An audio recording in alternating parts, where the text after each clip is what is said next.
This laptop weighs about 1 kilogram, $9, and runs on Snapdragon. That sounds like the perfect travel laptop. Snapdragon can make a laptop incredibly can keep up. Because if your apps work perfect, $1,349 price becomes much harder to do, worth checking.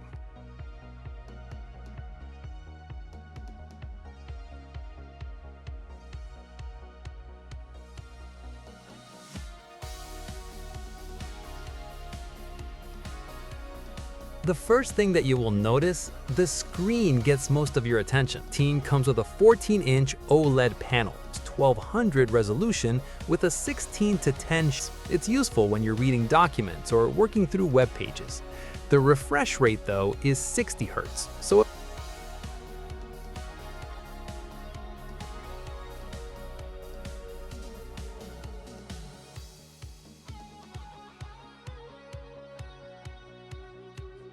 the OLED screen looks great on paper, but what really matters is how good it feels during everyday use. And this is where the OLED panel earns its place. Movies and colorful videos.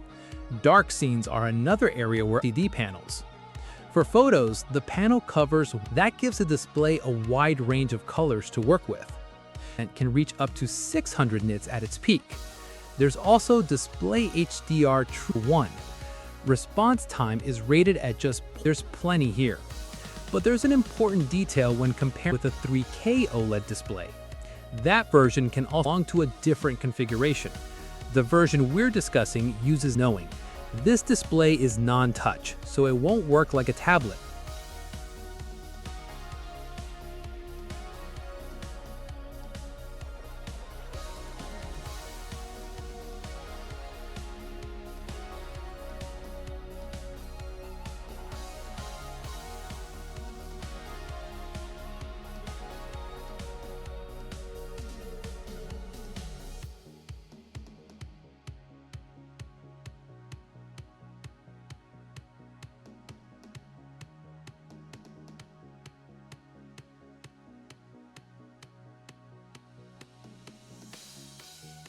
The A14's battery is where its lightweight design gets interesting. Through USB-C.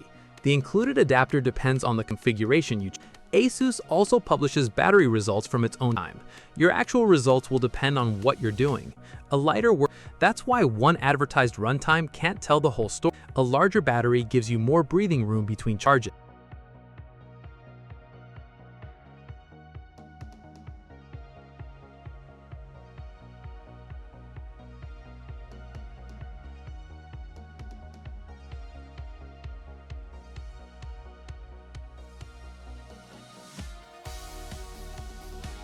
A big battery sounds great, but the real advantage comes when you can actually stay away from the charger. And that's the main advantage of having 70WH here. Now, the Snapdragon choice starts to more AMD setup. Instead, on paper, that sounds like an easy win, but Snapdragon changed plenty of room.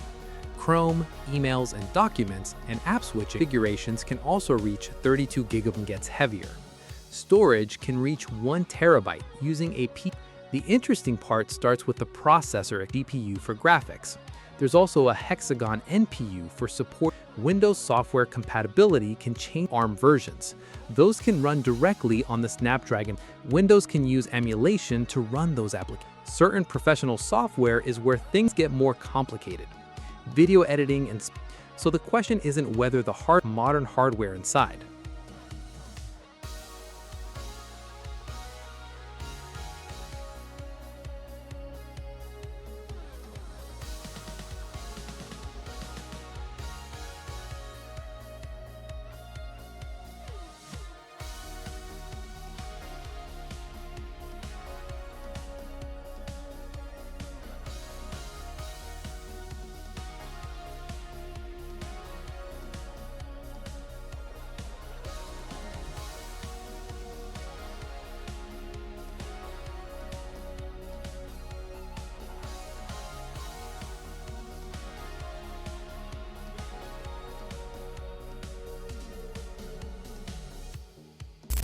This is where things get interesting.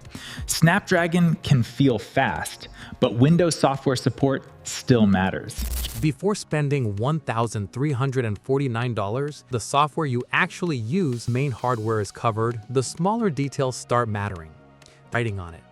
Then there's ASUS's Ergo Sense touchpad. It's a small convenience, but you notice it gets more attention than a basic laptop camera. That means you can use face recognition to unlock built-in. For video calls, ASUS adds AI noise cancellation. None of these features changes what the A14. Once you're using those features every day, connectivity matters.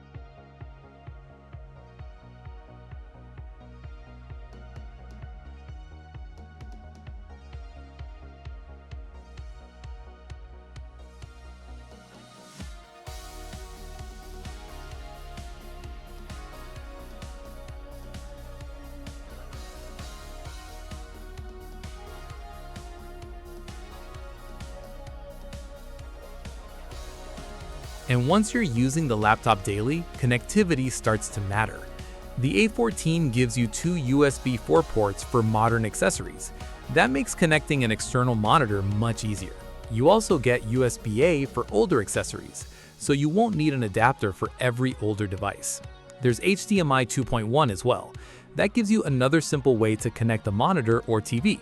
For wired audio, ASUS still includes a 3.5mm headphone jack. That's useful if you prefer traditional wired headphones. Charging also uses USB-C, keeping the setup fairly simple. Wireless connectivity depends on the exact configuration. Supported versions can include Wi-Fi 7 and Bluetooth 5.4.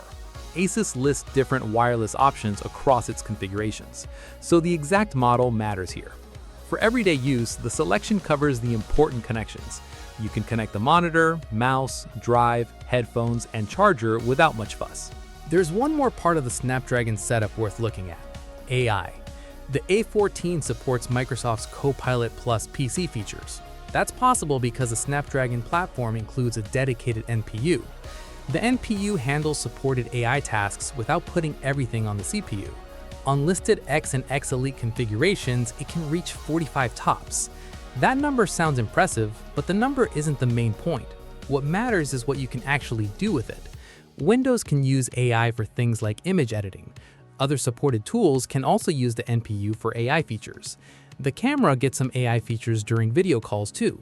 These can help with framing and other visual adjustments. There's also AI noise cancellation for calls. It can help reduce unwanted sounds around you. So the NPU isn't just another number on the specification sheet. Its value depends on whether you actually use these features. If you use Copilot Plus tools regularly, it can be useful.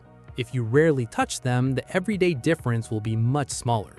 After going through the A14, the picture is pretty clear. This laptop has a very specific appeal. It's light, portable, and built around Snapdragon efficiency. The OLED screen adds another strong point. The 70 watt-hour battery also makes sense for people on the move. But there's one part I wouldn't ignore: Windows compatibility. For normal work, the A14 should fit most everyday needs. Documents, browsing, meetings, and media are all straightforward use cases. The situation changes if your work needs specific software. Some older programs may not handle ARM the same way. That's the line that really separates the buyers here. If your important apps support ARM properly, things look much better.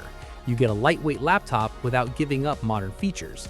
But one important compatibility problem can change the whole experience. So before spending your money, check the apps you use most, because the best laptop isn't the one with the longest spec sheet. It's the one that works with your actual day-to-day needs. And now I'm curious about your choice. Would you take this Snapdragon Zenbook or choose Intel or AMD instead?